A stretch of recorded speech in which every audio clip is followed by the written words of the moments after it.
Nandito na tayo sa ating load papuntang US.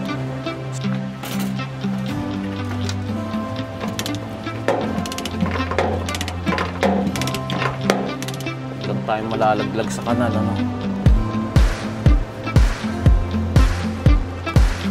So from here, dito pala itong gagapas, and then lalabas dyan sa ulo niyan, and then pupunta rito. Ito naman yung magdadala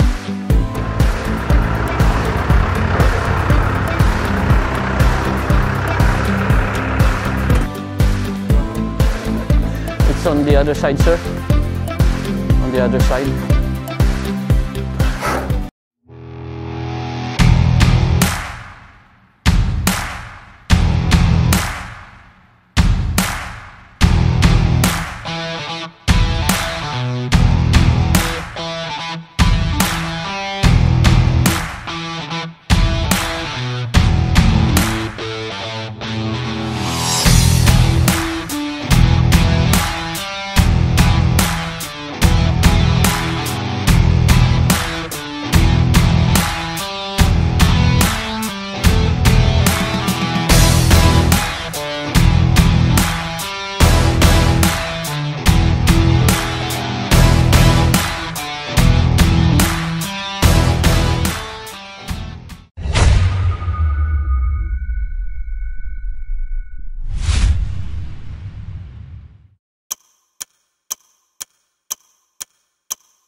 Good morning mga kapatid, nandito na tayo sa ating load papuntang US. So tinatapos lang natin ang securement, and after nito we are good to go mga kapatid, after ilang araw ng bakasyon, halos 4 days tayong hindi nagbiyahe mga kapatid, medyo nag-wait tayo ng load, although first time to, first time na nangyari to, sa akin. Ramdam natin yung paghina ng biyahe, kagaya nung nabanggit ko ng mga nakaraang vlogs ko, hindi palagi maganda ang biyahe. May mga pagkakataon na ganito, kailangan maghintay, maghintay ng load. Gaya ngayon, hintay tayo ng 4 days, pero okay lang mga kapatid, so okay na yan.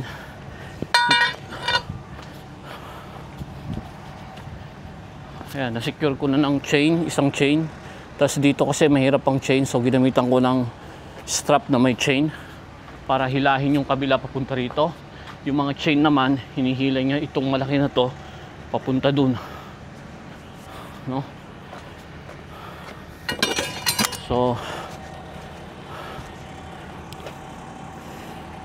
picturean lang natin yung load natin, kailangan meron tayong proof na na-secure natin ng maayos.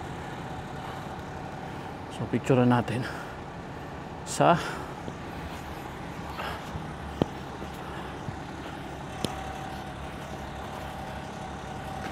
dito pala, kailangan din picturean natin tong kabuuan niya,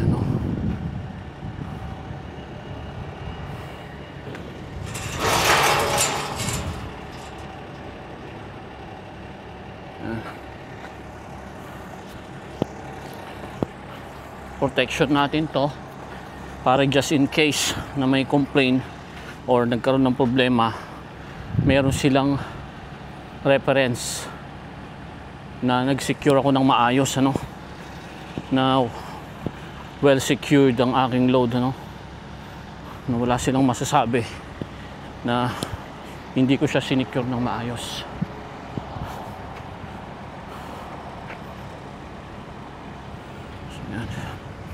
So makikita nyo dyan, may chain. Hihigpitan ko pa yung chain ng konti. no? So kunin natin yung ano, kasi hindi ko pa yan nahigpitan ng todo yung chain, kasi ang hinigpitan ko muna yung straps, ano, dalawa lang naman yan eh, yung chain. So higpitan pa natin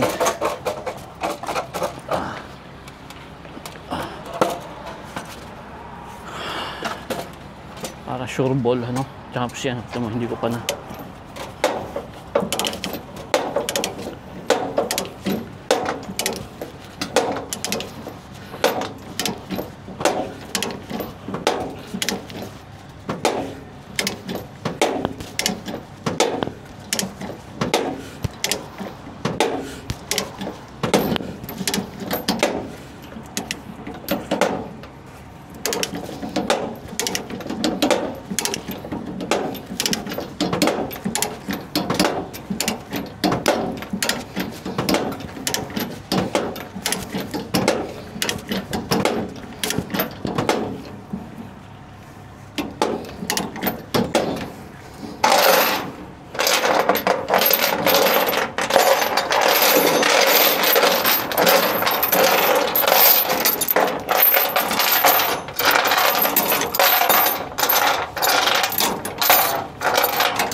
Ayan. Okay na yan. So hinihiling yan papunta rito, no? At ito hinihiling naman papunta doon.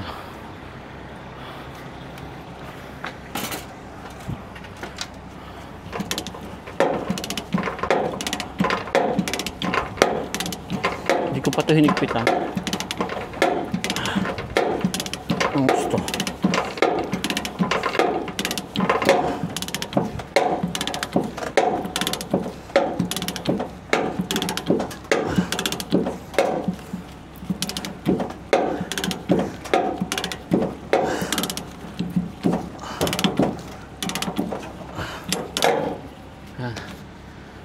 So mahigpit na yan. So bali tatlong straps ang umahawak yan, tsaka tatlong straps, tsaka apat na, bali 5 straps pala, tsaka 2 chain. So we're good na mga kapatid, ano. Ilagay na natin to na okay na. Ilagay na natin na on duty tayo, no. Kasi kailangan din na accounted yung pag-load natin, ano, at least 15 minutes, no, 15 minutes iangat natin para madaling iangat yung landing gear.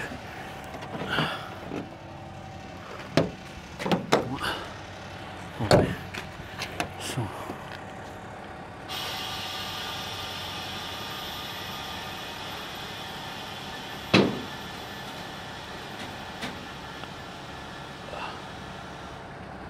okay.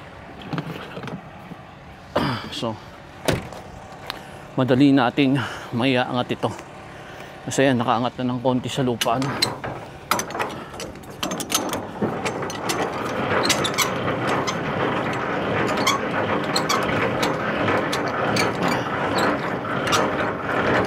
Medyo matagal din ako hindi nag-video mga kapatid, ano?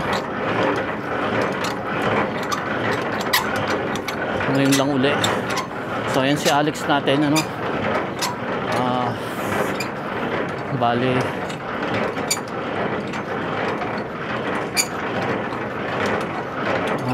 truck wash natin yan nung Saturday or Monday, Sunday pala, kahapon ng umaga.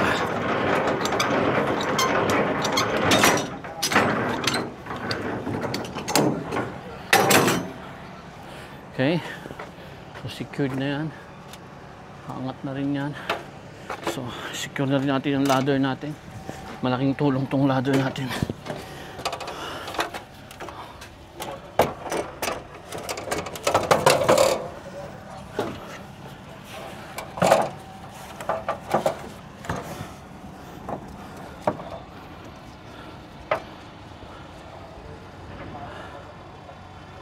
Maraming Pilipino rito mga kapatid, na nagtatrabaho, mga kabayan natin.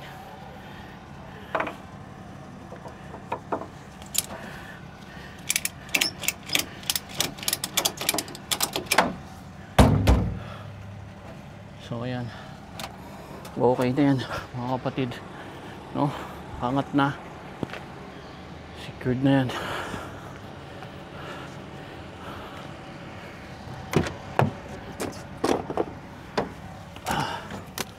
Bale,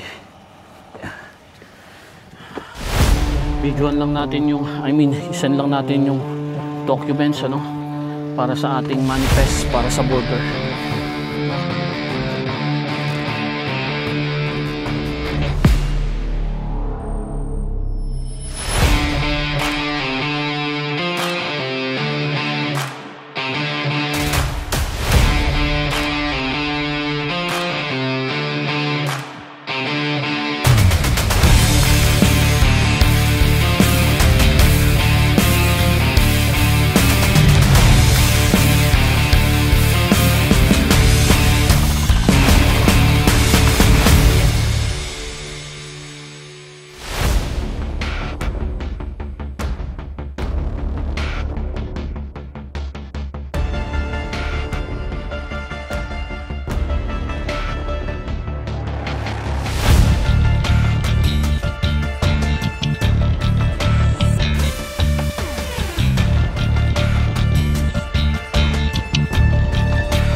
Good morning mga brad, mga kapatid. Good morning. 169th Avenue Southeast.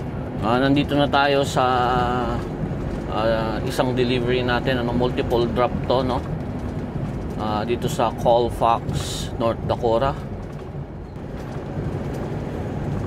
After nito, meron tayong tatakbuhin na 800 kilometers, no, sa susunod na drop natin. And then after nun, another 500 kilometers para sa final and last drop. Mabilis lang tayo dito dahil ang ibababa lang dito is isang paleta, no? Nasa pinakalikod. Ang may iwan is dalawang header, no? Yung panggapas ng mga crops, ano? Yun yung ating load. Naipakita ko nga pala yan nung kahapon, no? And small town lang ito, no? Colfax, North Dakota. So more on ano rin dito farming, kasi flat ground, ano. Dito sana ako mag-stop kagabi, kaya lang medyo tinamad na ako eh. After ko mag-fuel, medyo tinamad na ako, kaya doon na lang ako natulog sa Flying J. Maingay yung katabi ko mga kapatid, ano, reefer. Maganda yung napagparkingan ko, kaya lang yung katabi ko pala is reefer. Na-realize ko na lang nung nakapark na ako, no?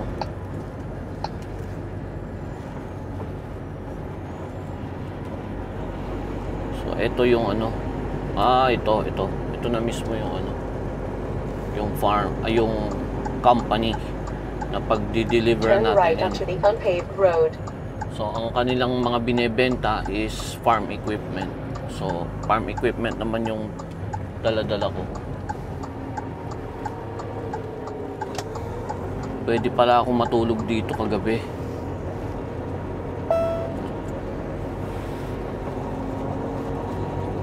Diyan, sa loob ng ano nila, pwede akong matulog sana dyan.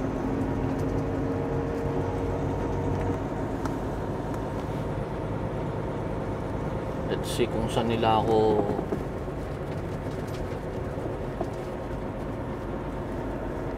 I think doon ako pupunta, hindi dito.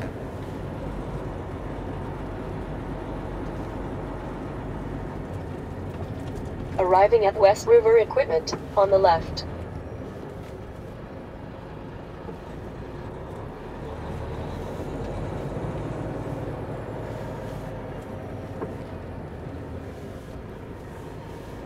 Dito muna tayo kasi ang question dito is saan ako papapasukin. Baka pag pumasok ako doon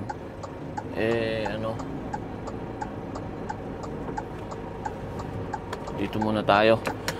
So mag check-in lang ako doon para sabihin sa kanila nandito ako, para malaman ko kung saan ako i-unload, dito ba o doon. So yan mga kapatid, tinawagan ko na lang, sabi nila back up daw ako dito sa loob ng yard nila. So magba-back up na lang ako dito.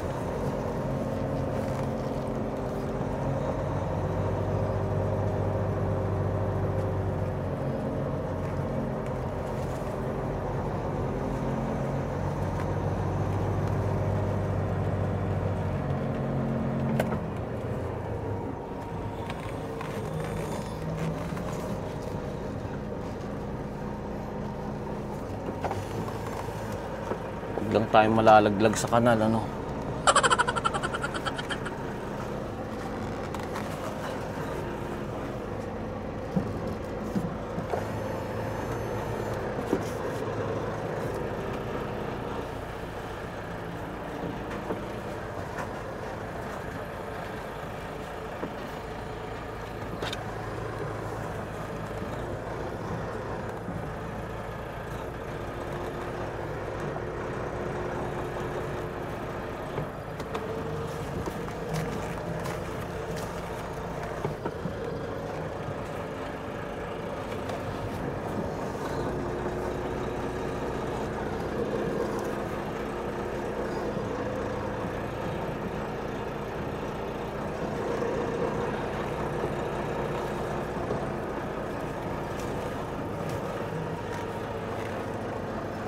pagka malaglag tayo dito sa kanal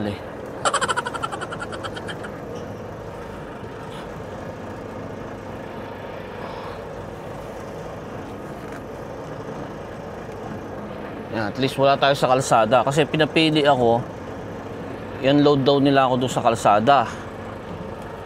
Sabi ko naman may mga dumadaan na sasakyan, so mas okay pag dito sa loob ng yard nila.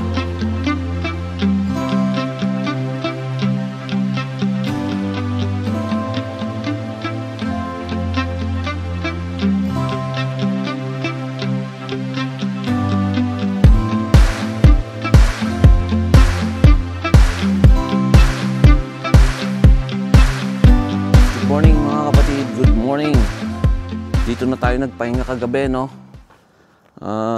sa kung saan natin i-deliver yung pangatlong load natin, So dito yan. So dito tayo nagpark sa gilid. Ayan, kung makikita nyo. Ayan. So ang ganda nung sunrise doon, So nandiyan ang east, ibig sabihin. So dito tayo. Dito na tayo inabutan ng gabi.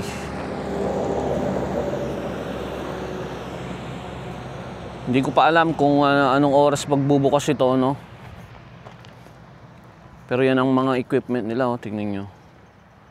Mga combine. Combine ang tawag dito. Ayan.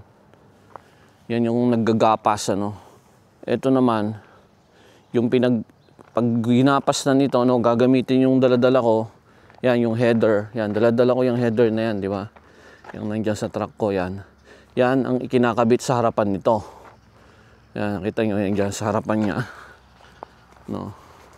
Para magkaroon kayo ng konting idea. Alam ko to kasi nakapagtrabaho ko sa farm. So, ayan. Dito sa harapan nito, ayan. Ito, dito. Dito, kinakabit yung header na yun. Yun. Panggapas yun.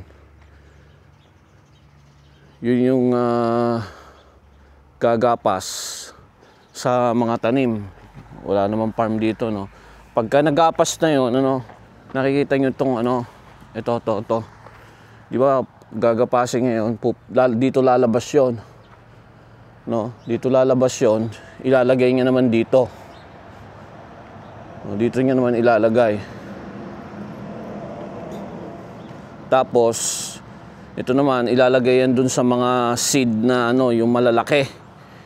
Yung imbangan ng mga seeds, no? So from here, dito pala itong gagapas, and then lalabas dyan sa ulo niyan, and then pupunta rito. Ito naman yung magdadala kung saan iimbakin yung mga seeds like canola, beans, gano'n, ano. Kakulay ni Alex yung mga equipment, ano. So bali dalawa yan yung load natin. Dalawang header pa yan. Pero itong mga header na to maliit, ano. And I don't think kung kakasya rin yan dyan sa ano na yan. So dalawa yan. Ang ibababa ngayon ito. Yung isa doon sa Illinois. Ito ngayon ang ibababa. Itong header na to. So yan, third. Yan, third stop.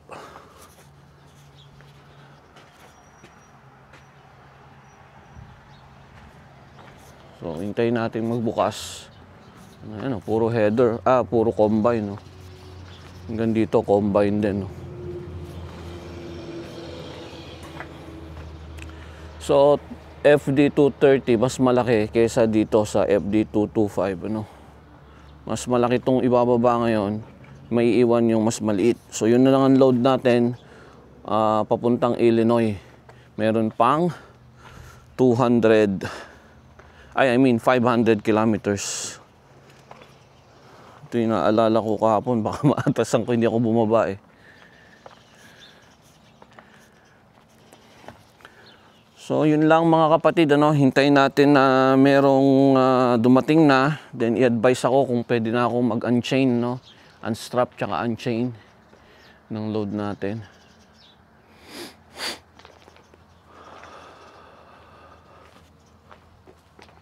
Ay nako.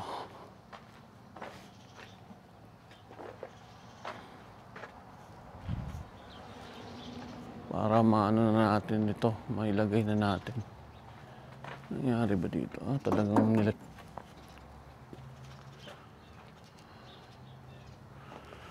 Okay. Then after nyan, after natin maano to, is takbo na tayo kaagad para umabot tayo sa office hours ng ano, ng next unload ko, no. Kung di man tayo maloadan ngayong araw, hopefully meron na kaagad na info para makalapit na ako kung saan man yung next na load natin bukas pabalik ng Canada. Good morning mga kapatid. Good morning. Yun na mga kapatid, ano, binaba na isa. Ipapausod ko lang ito. So yan na, binaba na yan, ano, iusod lang nila to ng konti para gumitna, no, yung load natin. Ayan, para gumitna. Pinapausog ko.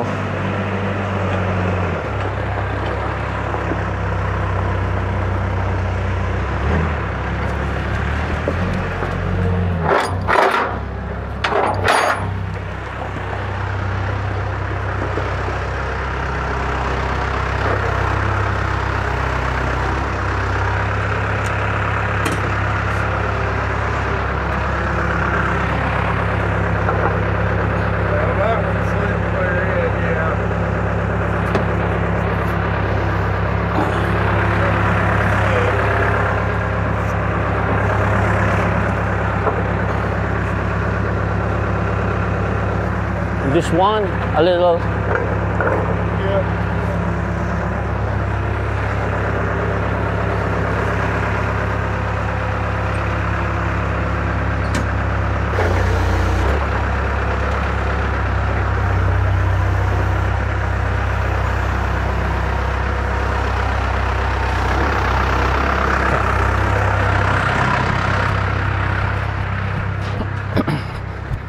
So kailangan yan nakagitna.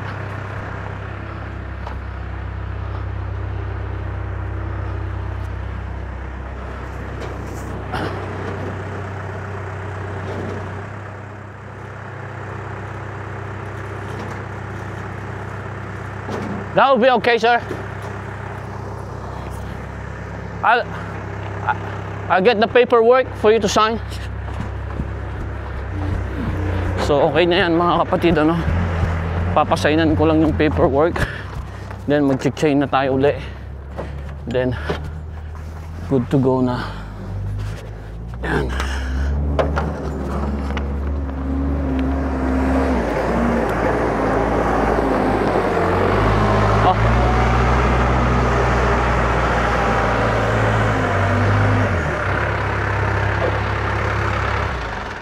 Double check the serial number, it's at the end, sir. Yep.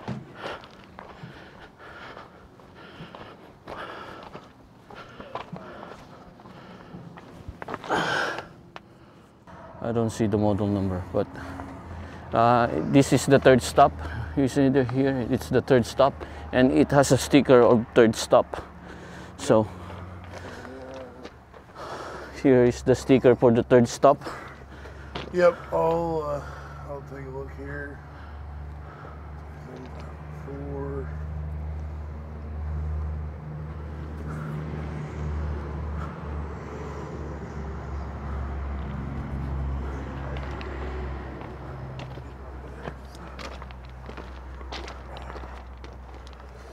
Down under there, isn't it? It's on the other side, sir. On the other side. I'm gonna remove this.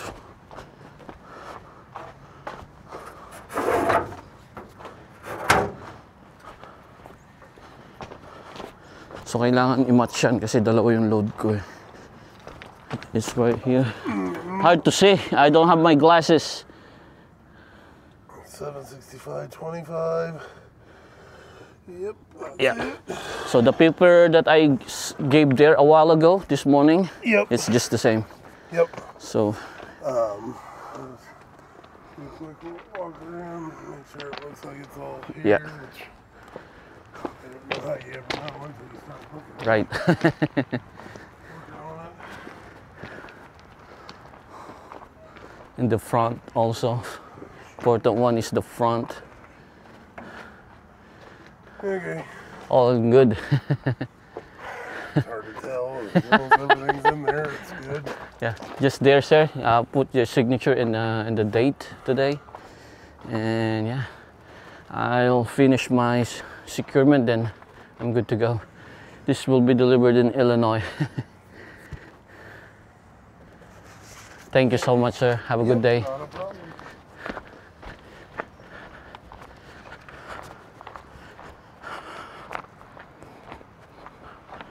So yun mga kapatid, ano, i-secure ko lang tong load ko and then I'm good to go, no? So kita-kita tayo sa daan mga kapatid. Isang magandang umaga.